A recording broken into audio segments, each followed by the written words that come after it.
우리 좌우에 계신 분들께 오늘도 좀 이렇게 인사를 좀 나누도록 하겠습니다. 우리의 구원자 예수님을 찬양합니다. 시작. 우리의 구원자 예수님을 찬양합니다. 예.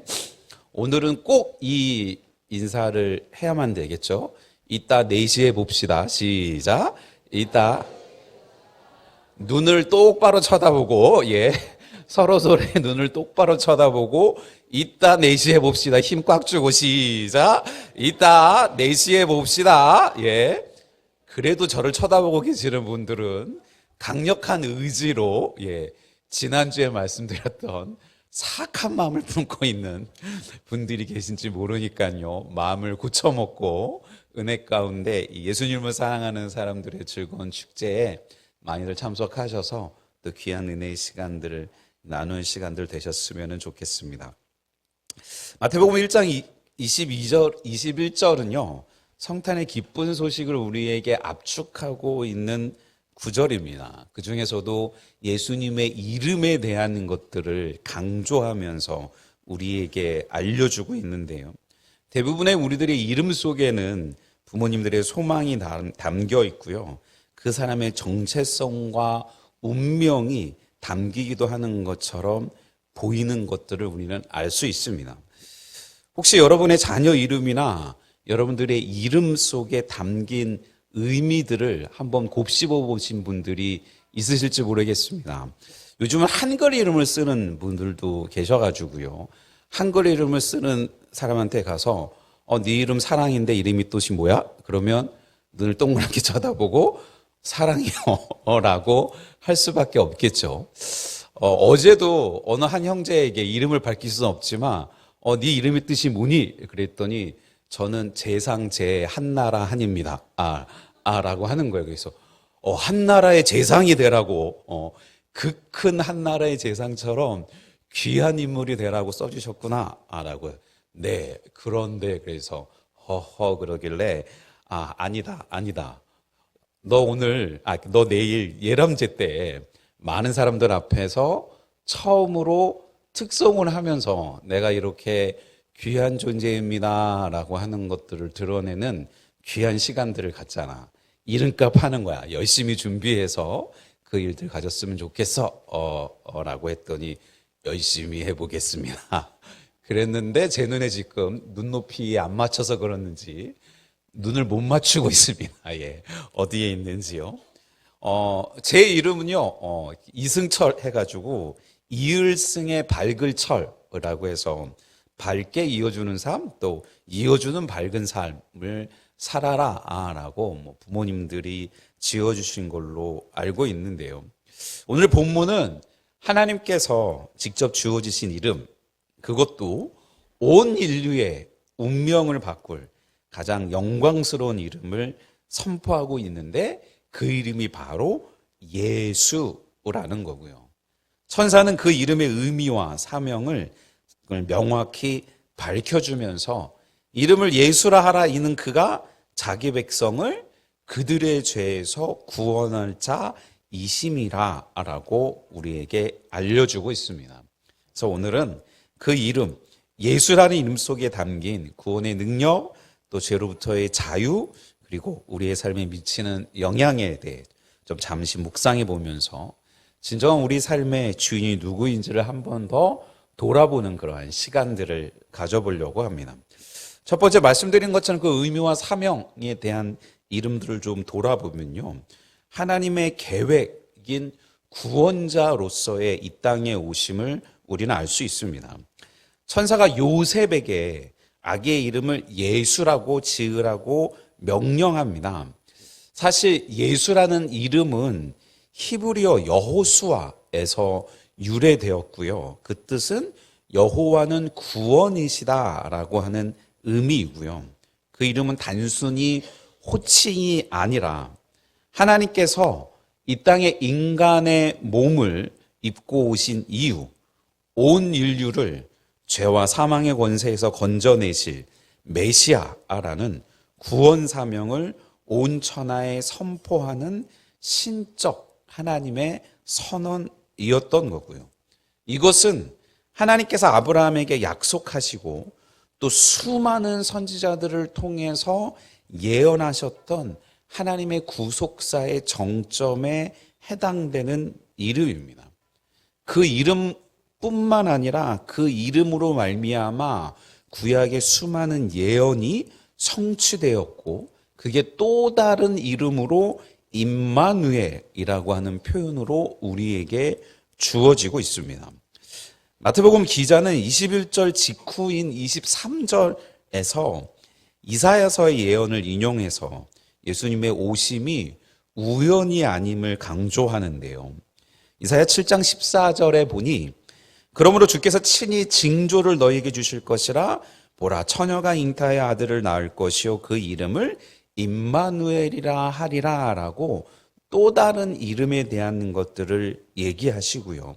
이미 우리가 알고 있는 것처럼 임마누엘은 하나님이 우리와 함께 계시다라고 하는 뜻이죠. 한번 따라 해볼까요? 하나님이 우리와 함께 계시다. 임마누엘 뜻이 뭐라고요? 우리 유초등부? 하나님이 우리와 함께 계시다라는 거죠. 예수님이라는 이름이 구원자라는 어떤 사역적인 의미를 담고 있다면, 임마누엘은 하나님 자신이 인간과 함께 계시다라는 어떤 존재 자체에 존재적 의미를 담고 있다고 할 수 있는 겁니다. 구원자 예수님은 우리가 고통과 절망 가운데 있을 때 홀로 두지 않으시는 사랑의 하나님 그 자체이심을 보여주고 계시는 거고요. 죄의 짐 때문에 하나님과 단절되었던 우리를 예수 그리스도를 통해 다시 하나님의 품으로 인도하신 겁니다. 연말 연시가 어느 해보다도 참 썰렁하게 지나고 있다라고 이야기를 합니다. 예년 같으면 막 흥청망청하면서 연말 연시의 분위기도 많이 있고 이런저런 모임도 참 많이 있는데, 사회적인 분위기도 그러고 경제적인 상황도 그래서 연말 연시의 모임들이 참 줄어들고 있다라고 하는 이러한 상황들 속에서 정말 우리가 한 번 더 돌아봐야 되는 것들은 이 연말 연시를 어떻게 흥겹고 즐겁고 기쁘게 보낸다라고 하는 것들보다 그 의미와 목적들이 무엇인지 또 한 번 돌아보는 그러한 시간들이 되면 좋겠고요. 그 이름에 또 하나 우리가 절대로 잊지 말고 점검해야 되는 것들은 그 이름에 있는 능력과 권세에 대한 부분들인 거죠. 왜냐하면 예수라는 이름은 죄에서 구원하는 유일한 길로서 우리에게 주신 하나님의 능력의 길이기 때문입니다. 천사는 예수님의 사명이 자기 백성을 그들의 죄에서 구원하는 것이라고 얘기했습니다. 이미 우리가 잘 아는 로마서 6장 23절에 죄의 삭은 사망이다라고 했는데, 그 사망을 이길 수 있는 힘 자체가 전혀 없는 인간, 자신의 백성을 그 죄에서 구원하는 것이다라고 알려주고 있는 겁니다. 이 세상에 어떤 인간의 노력, 선행, 지혜로도 죄의 문제를 해결하고 사망의 권세를 이길 수 없는 것들인 거죠. 그저 세상의 원리대로 털어서 먼지 안 나는 사람 있나 찾아봐라 라고 하는 것들 정도가 아니라, 누구든 하나님 앞에 그 하나님의 귀하름난 법 앞에 서면 자유로울 수 없는 존재들일 수밖에 없기 때문에 우리를 그 모든 죄에서 자유롭게 해주시기 위해서 예수 그리스도의 십자가 보혈로 우리의 죄를 깨끗하게 씻어주시는 유일한 대가로서 그 이름들을 우리에게 주신 거고요. 베드로 사도는 이 구원의 유일성을 굉장히 담대하게 선포하는 게 사도행전 4장 12절에 명확하게 얘기하기를, 다른 이로서는 구원을 얻을 수 없나니 천하 사람 중에 구원을 받을 만한 다른 이름을 우리에게 주신 일이 없음이라 하였더라 라고 설명해 주고 있습니다. 오직 예수의 이름만이 우리가 영원한 생명을 얻고 하나님 나라에 들어갈 수 있는 단 하나의 통로요 능력으로 우리에게 주어졌다는 것. 그래서 우리의 신앙 고백의 처음과 마지막이 예수의 이름을 구원의 이름으로 인정하는 것이다 라고 하는 것들을 또 잊지 않는 저와 여러분들 되시기를 주님의 이름으로 축원을 드립니다. 또 하나 그렇게 구원의 이름일 뿐만 아니라 만물의 주권자로서의 능력의 이름임을 우리에게 알려주고 있는데요. 예수의 이름에는 구원의 능력뿐만 아니라 통치와 주권의 권세가 담겨 있습니다. 하나님께서는 그 예수님을 지극히 높이셔서 모든 이름 위에 뛰어난 이름으로 주셨기 때문이죠. 잘 알고 있는 빌립보서 2장 9절부터 11절까지의 말씀입니다. 이러므로 하나님이 그를 지극히 높여 모든 이름 위에 뛰어난 이름을 주사 하늘에 있는 자들과 땅에 있는 자들과 땅 아래에 있는 자들로 모든 무릎을 예수의 이름에 꿇게 하시고 모든 입으로 예수 그리스도를 주라 시인하여 하나님 아버지께 영광을 돌리게 하셨느니라 라고 하는 말입니다. 모든 무릎이 꿇는다는 것은 예수 그리스도가 단순한 선지자나 위인이 아니라 온 우주 만물의 주권자이심을 의미하는 거고요. 우리가 그 예수 그리스도를 주로 고백할 때 우리의 삶과 가정, 직장과 비전 위에 예수님의 통치와 권세가 임하게 됨을 믿음으로 받는 저와 여러분들 되시기를 또 주님의 이름으로 축원을 드립니다. 축원드립니다. 한번 여쭤볼까요? 여러분, 우리를 구원하게 할 수 있는 이름은 무엇입니까? 여러분의 삶의 문제를 해결할 수 있는 유일한 이름은 뭡니까? 여러분의 그 구겨진 얼굴을 활짝 피게 해주실 이름은 뭡니까? 여러분 삶에 풀리지 않는 모든 것들 속에 참 기쁨과 감사를 허락해 주실 이름은 무엇입니까? 네, 그 어떤 것들이든 예수 그리스도를 고백하면서 그 이름 가운데 허락해 주신 귀하고 아름다운 은혜를 누리는 저와 여러분들 되시기를 또 주님의 이름으로 축원을 드립니다. 축원드립니다. 그러니 우리는 삶 속에서 그 이름을 되뇌이며 선포하는 삶을 사는 하나님의 자녀의 삶들을 살아야 된다라고 하는 겁니다. 이름을 예수라 하라라고 하는 명령은 우리에게 다음과 같은 질문을 던집니다. 당신은 진정으로 그 이름의 백성으로 살고 있습니까? 라고 하는 건 말입니다. 어제도 저희 피태감수 집사님들과 식사하면서 이런저런 이야기들을 하는 시간이 좀 있었는데요. 세상 사람들 앞에서 이상하게 이제는 내가 교회 다닙니다. 내가 교회에서 이런저런 직분을 갖고 있습니다. 내가 예수님을 믿습니다. 라고 하는 것들을 말하는 게 부끄러운 것처럼 보여지는 세상들이 되는 것 같다. 내 스스로의 모습뿐만 아니라 내가 봐도 내 주위에 있는 다른 예수 믿는 사람들, 교회 다니는 사람들의 모습을 보면 내 스스로가 그 모습들이 자랑스럽지 않고 대견하지 않아서 나도 예수 믿는 사람이라고, 나도 교회 다니는 사람이라고 밝히는 것들이 쉽지 않는 사회의 모습이다라고 하는 것들을 이야기를 잠시 나눴습니다. 왜 그럽니까? 우리가 예수님을 믿는다고 하면서 세상의 사람들과 동일한 삶의 모습들을 갖고 살아가고 있으니 세상 앞에 나는 예수 그리스도를 믿는 사람입니다. 나는 교회 다니는 사람입니다. 그러면 우리랑 뭐가 다른데? 우리랑 다른 게 뭔데? 우리랑 다른 가치관이 뭔데? 우리보다 훨씬 더 고귀하고 위대하고 아름다운 당신의 삶은 무엇인데? 라고 물을 때에 우리 스스로조차 우리는 예수를 믿기 때문에 이러한 것을 합니다. 우리는 예수 그리스도를 영접했기 때문에 이러한 것을 하지 않습니다라고 하는 삶의 진정으로 그 이름의 백성으로 살고 있음을 증거하는 삶의 모습들이 돼야 되는데, 그렇지 못한 모습들이 계속 되다 보면 어느새 우리가 진짜 하나님의 자녀인가? 우리가 진짜 교회 다니는 사람이 맞나? 라고 하는 질문까지 던져줄 수밖에 없다라는 겁니다. 이미 우리가 알고 있는 것처럼 예수님의 이름을 믿고 고백하는 순간 우리의 정체성은 완전히 바뀝니다. 죄의 종에서 하나님의 자녀로서의 신분 말입니다.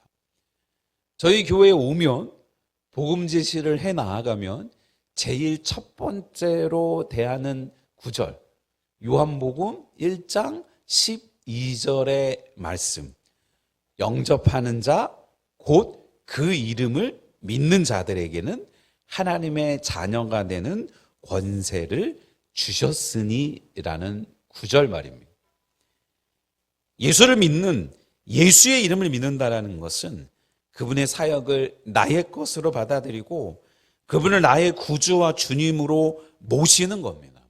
우리의 삶은 더 이상 나의 것, 우리의 것이 아니라 예수 그리스도의 통치 아래에 있는 새로운 피조물의 삶이 돼야만 하는 겁니다. 지금 우리는 예수 이름으로 얻은 하나님의 자녀다운 삶을 살고 있는가? 나의 언어와 행동은 세상 사람들과 구별되는가? 한번 돌아보는 저와 여러분 되셨으면 좋겠고요. 삶의 문제마다, 어려움마다 기도로, 믿음으로 그 이름을 선포하면서 예수 그리스도의 이름의 능력을 사용하는 저와 여러분들 되시기를 주님의 이름으로 축원드립니다.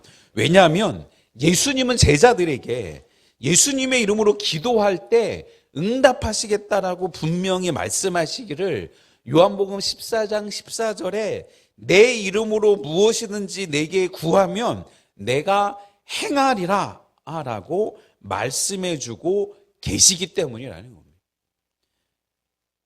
그 예수님의 이름으로 구원하지 못하는, 예수님의 이름으로 하나님 앞에 간구하지 못하는 것은 내가 이걸 예수님의 이름으로 청했을 때 예수님이 들어주지 않을 거다라고 하는 확신 때문 아니겠습니까? 내가 예수 그리스도의 이름으로 명하노니 로또야 맞을지어다 라고 하는 기도를 하지 않는 것은 예수님이 원하시지 않는 것이라는 확신 때문에 그렇게 기도하지 않는 건 아닙니까? 오늘처럼 예람제가 있는 날 나는 비록 연약하고 나는 비록 믿음이 흔들리고 나는 비록 주변에 많은 전도 대상자가 없어도 내가 예수 그리스도의 이름으로 선포합니다. 주님, 지금 올까 말까 망설이고 있는 그들, 악한 영들 가운데 묶여있는 그들, 예수 그리스도의 이름으로 선포합니다. 그들을 자유케 하시고 하나님의 자녀로 구원의 백성으로 삼아 주십시오라고 하면 이거는 예수님이 원하시는 바가 분명하니 그 기도의 제목들을 예수님께서 왜 듣고 응답하지 않으시겠느냐라고 하는 거죠.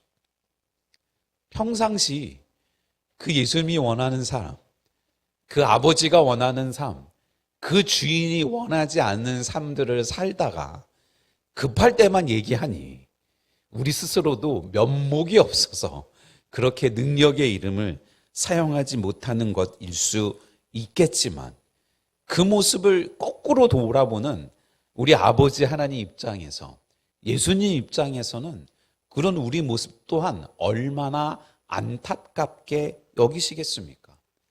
내 이름으로 기도하기만 하면, 내 뜻 가운데 간구하기만 하면 내가 그들의 능력이 되고 그들과 함께하고 세상에 그 어떤 사람도 누릴 수 없는 귀한 은혜를 나눠줄 수 있는데 내 이름을 의지하지 않고 자기의 삶들을 돌아보고 자기의 죄를 묵상하고 자기의 연약함에 주목하면서 내 이름을 멀리하는 우리의 모습들을 보면 우리 예수님은 또 얼마나 안타까워 하시겠습니까? 예수님의 이름은 우리가 하나님 아버지께 나아갈 유일한 열쇠이자 마귀의 권세를 물리치는 강력한 무기임을 믿어 의심치 않는 저와 여러분들 되시기를 주님의 이름으로 축원을 드립니다. 축원드립니다. 축원드립니다. 우리 한번 다 같이 한번 명령해 볼까요? 우리가 예수의 이름으로 명하노니 우리의 삶의 모든 고통은 떠나갈지어다. 우리가 예수 그리스도의 이름으로 명하노니 우리의 모든 삶은 그리스도의 보혈로 덮일지어다.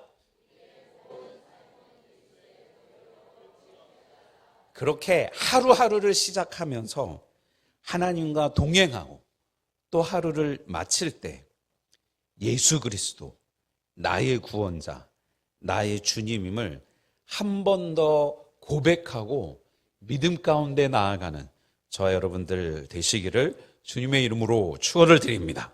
축원드립니다.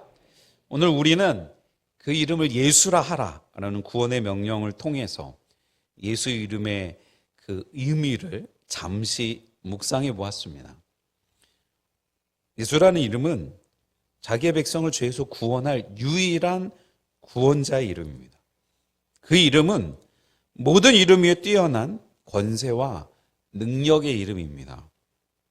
우리의 삶의 가장 큰 축복은 바로 예수 이름을 아는 것이고 이 예수 이름을 나의 구주로 고백하는 겁니다. 여러분, 혹시 아직도 삶의 무거운 짐을 홀로 지고 가시거나 홀로 지려고 시도하는 분은 없으신가요? 아직도 과거의 죄책감에서 벗어나지 못하고 계시는 분들이 계신가요? 예수의 이름 앞에 모든 짐을 내려놓으십시오. 그분만이 우리의 죄를 용서하시고 우리를 영원한 생명의 길로 인도해 주실 유일한 분이십니다. 예수 그리스도, 당신은 나의 구원자이십니다. 당신은 나의 주님이십니다. 라는 이 고백을 끊임없이 고백하면서 그 주님과 동행하고 또 승리하며 나아가는 우리 모두가 되기를 또 주님의 이름으로 축원을 드립니다. 축원드립니다.